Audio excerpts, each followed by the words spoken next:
ज्यावेळी भगवंताच्या सानिध्यामध्ये हे गोपाळ गेले आणि गोपाळ तिथं गेल्यानंतर गोपाळ आणि देव जाताना कसे गेले होते, आपल्या घरातल्या गाया घेऊन गेले होते बरं वनामध्ये. गायी राखण्याकरता निघाले होते सगळेजण. त्या वनामध्ये गायी त्या चरण्याकरता सोडलेल्या होत्या. आता त्या चरण्याकरता सोडलेल्या होत्या, पण त्या सैर धावत होत्या बरं. मग त्या सैर धावणाऱ्या गायींना जागेवरती आणलं पाहिजे. मग जाग्यावरती आणण्याकरता त्याच्या मागं गुराखी असतो. त्या गुराख्याच्या हातामध्ये काठी असते. गाय जर रस्त्याने जाता जाता एखाद्याच्या बांधाला जर शिरली, तोंड जर घातली, माणसं गायीला बोलतात का गुराख्याला बोलतात?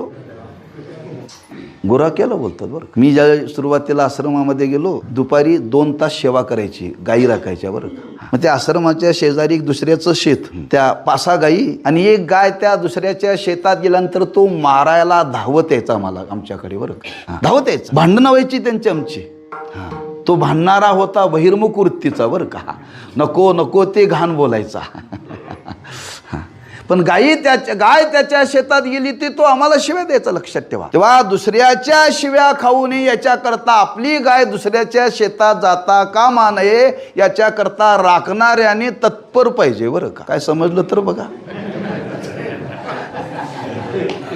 ही इंद्रिय रूपी गाय दुसऱ्याच्या शेतामध्ये परविषयाकडे जर धावायला लागली तर आपल्याला शास्त्राचं बोलून घ्यावं लागतं. ही बोलून घेण्याची वेळ आपल्यावरती येऊ नये बरं. तेव्हा त्या गायींचं जसं वळण करावं लागतं तसं तुकोबाराय सांगतात की ते गोपाळी बोलतात इंद्रियांचंही वळण करावं लागतं बरं. कुणी म्हणे इंद्रियांचं वळण करावं लागतं, इंद्रियांना वळण नाही का? आहे, पण स्वाभाविक वळण विषयाकडे आहे. स्वाभाविक वळण विषयाकडे आहे. त्याचं वळण देवाकडे नाहीये.